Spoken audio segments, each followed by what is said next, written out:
श्रीमद्भागवत महापुराण चतुर्थ स्कंद 30वां अध्याय प्रारंभ। प्रचेताओं को श्री विष्णु भगवान का वरदान।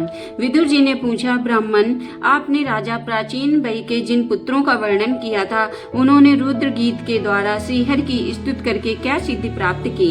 बृहस्पति, मोक्षाधिपति श्री नारायण के अत्यंत प्रिय भगवान शंकर का अकस्मात सानिध्य प्राप्त करके प्रचेताओं ने मुक्ति तो प्राप्ति ही की होगी। इससे पहले इस लोक में अथवा परलोक में भी उन्होंने क्या पाया, ये बतलाने की कृपा करें। श्री मैत्रेय जी कहते हैं, विदुर जी, पिता के आज्ञाकारी प्रचेताओं ने समुद्र के अंदर खड़े रहकर रुद्र गीत के जप रूपी यज्ञ और तपस्या के द्वारा समस्त शरीरों के उत्पादक भगवान श्री हरि को प्रसन्न कर लिया। तपस्या करते करते 10,000 वर्ष बीत जाने पर पुराण पुरुष श्री नारायण अपनी मनोहर कांति द्वारा उनके तपस्या जनित क्लेश को शांत करते हुए सौम्य विग्रह से उनके सामने प्रकट हुए। गरुड़ जी के कंधे पर बैठे हुए श्री भगवान ऐसे जान पड़ते थे मानो सुमेर के शिखर पर कोई श्याम घटा छाई हो। उनके श्री अंग में मनोहर पीताम्बर और कंठ में कौस्तुभ मणि सुशोभित थी। अपनी दिव्य प्रभा से वे सब दिशाओं के अंधकार को दूर कर रहे थे। चमकीले सुवर्ण में आभूषणों से युक्त उनके कमनीय कपोल और मनोहर मुखमंडल की अपूर्व शोभा हो रही थी। उनके मस्तक पर झिलमिलाता हुआ मुकुट शोभायमान था। प्रभु की 8 भुजाओं में 8 आयुध थे। देवता मुनि और पार्षद गण सेवा में उपस्थित थे तथा गरुड़ जी किन्नरों की भांति श्याममय पंखों की ध्वनि से कीर्तिगान कर रहे थे। उनकी 8 लंबी लंबी स्थूल भुजाओं के बीच में लक्ष्मी जी से स्पर्धा करने वाली वनमाला विराजमान थी। आदि पुरुष श्री नारायण ने इस प्रकार पधार कर अपने शरणागत प्रचेताओं की ओर दया दृष्टि से निहारते हुए मेघ के समान गंभीर वाणी में कहा। श्री भगवान ने कहा, राजपुत्रों, तुम्हारा कल्याण हो। तुम सब में परस्पर बड़ा प्रेम है और स्नेहवश तुम एक ही धर्म का पालन कर रहे हो। तुम्हारे इस आदर्श सौहार्द से मैं बड़ा प्रसन्न हूँ। मुझसे वर मांग। जो पुरुष सायंकाल के समय प्रतिदिन तुम्हारा स्मरण करेगा, उसका अपने भाइयों में अपने ही समान प्रेम होगा तथा समस्त जीवों के प्रति मित्रता का भाव हो जाएगा। जो लोग सायंकाल और प्रातः काल एकाग्र चित्त से रुद्र गीत द्वारा मेरी स्तुति करेंगे, उनको मैं अभीष्ट वर और शुद्ध बुद्धि प्रदान करूंगा। तुम लोगों ने बड़ी प्रसन्नता से अपने पिता की आज्ञा शिरोधार्य की है। इससे तुम्हारी कमनीय कीर्ति समस्त लोकों में फैल जाएगी। तुम्हारे एक बड़ा ही विख्यात पुत्र होगा। वह गुणों में किसी भी प्रकार ब्रह्मा जी से कम नहीं होगा तथा अपनी संतान से तीनों लोकों को पूर्ण कर देगा। राजकुमारों, कंडुरिश के तपोनाश के लिए इंद्र की भेजी हुई प्रमलोचा अप्सरा से एक कमल नैनी कन्या उत्पन्न हुई थी। उसे छोड़कर वह स्वर्ग लोक को चली गई।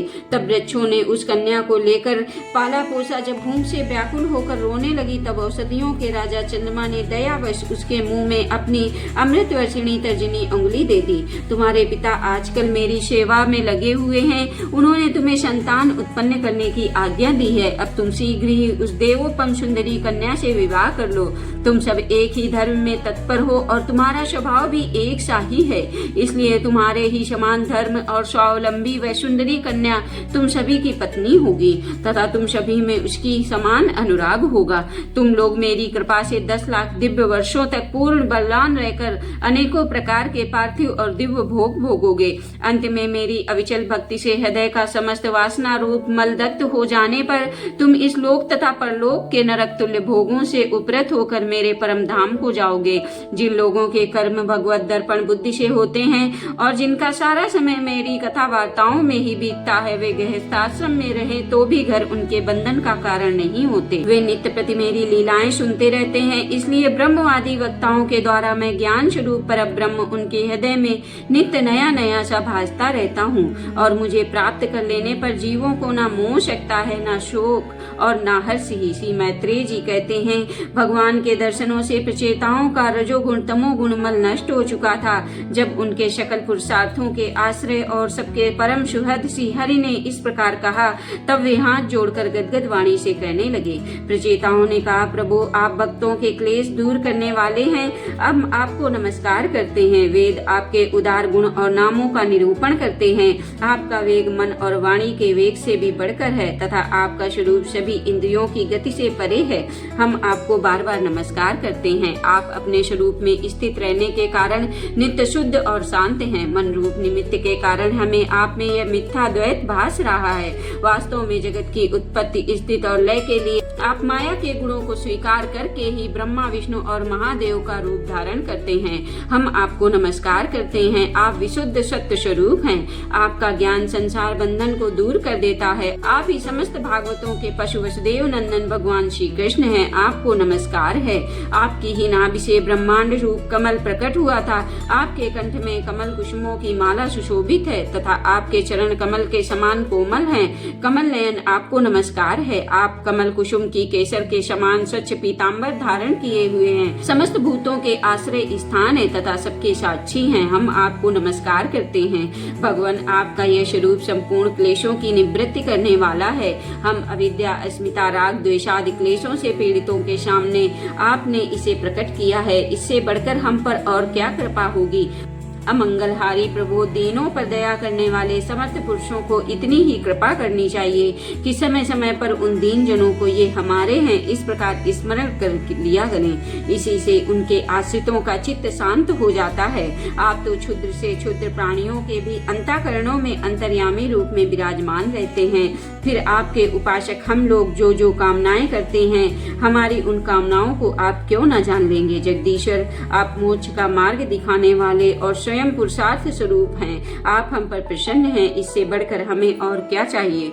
बस हमारा अभीष्ट वर तो आपकी प्रसन्नता ही है। तथापि नाथ, हम एक वर आपसे अवश्य मांगते हैं। प्रभु, आप प्रकृति आदि से परे हैं और आपकी विभूतियों का भी कोई अंत नहीं है, इसलिए आप अनंत कहे जाते हैं। यदि भ्रमर को अनायास ही कल्प वृक्ष मिल जाए तो क्या वह किसी दूसरे वृक्ष का सेवन करेगा। तब आपकी चरण शरण में आकर अब हम क्या क्या मांगे। हम आपसे केवल यही मांगते हैं कि जब तक आपकी माया से मोहित होकर हम अपने कर्मानुसार संसार में भ्रमते रहें, तब तक जन्म जन्म में हमें आपके प्रेमी भक्तों का संग प्राप्त होता रहे। हम तो भगवत भक्तों के क्षण भर के संग के सामने स्वर्ग और मोक्ष को कुछ नहीं समझते। फिर मानवीय भोगों की तो बात ही क्या है। भगवत भक्तों के समाज में सदा सर्वदा भगवान की मधुर मधुर कथाएं होती रहती हैं, जिनके श्रवण मात्र से भोग तृष्णा शांत हो जाती है। वहाँ प्राणियों में किसी प्रकार का वैर, विरोध या उद्वेग नहीं रहता। अच्छे अच्छे कथा प्रसंगों द्वारा निष्काम भाव से सन्यासियों के एकमात्र आश्रय साक्षात श्री नारायण देव का बार बार गुणगान होता रहता है। आपके वे भक्तजन तीर्थों को पवित्र करने के उद्देश्य से पृथ्वी पर पैदल ही विचरते रहते हैं। भला उनका समागम संसार से भयभीत हुए पुरुषों को कैसे रुचिकर न होगा। भगवान, आपके प्रिय सखा भगवान शंकर के क्षण भर के समागम से ही आज हमें आपका साक्षात दर्शन प्राप्त हुआ है। आप जन्म मरण रूप दुष्टादि रूप के श्रेष्ठतम वैद्य हैं, अतः अब हमने आश्रय ही आपका लिया है। प्रभु, हमने समाहित चित्त से जो कुछ अध्ययन किया है, निरंतर सेवा शुश्रूषा करके गुरु, ब्राह्मण और वृद्ध जनों को प्रसन्न किया है तथा दोष बुद्धि त्याग कर श्रेष्ठ पुरुष, सुहृद गण, बंधु वर्ग एवं समस्त प्राणियों की वंदना की है और अन्नादि को त्याग कर दीर्घ काल तक जल में खड़े रहकर तपस्या की है।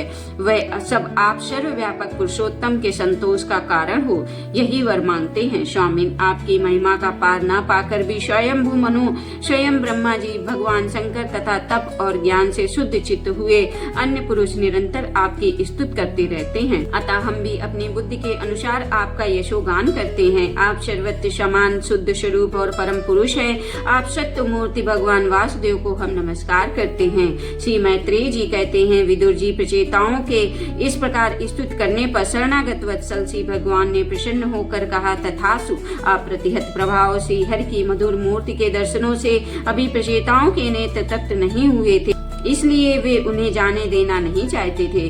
तथापि वे अपने परम धाम को चले गए। इसके पश्चात प्रचेताओं ने समुद्र के जल से बाहर निकलकर देखा कि सारी पृथ्वी को ऊंचे ऊंचे वृक्षों ने ढक लिया है, जो मानो स्वर्ग का मार्ग रोकने के लिए इतने बढ़ गए थे।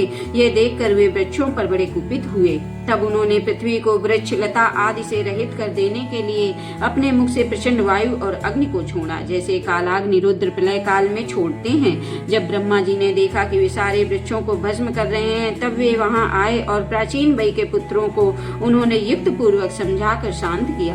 फिर जो कुछ वृक्ष वहां बचे थे, उन्होंने डर कर ब्रह्मा जी के कहने से वह कन्या लाकर प्रचेताओं को दी।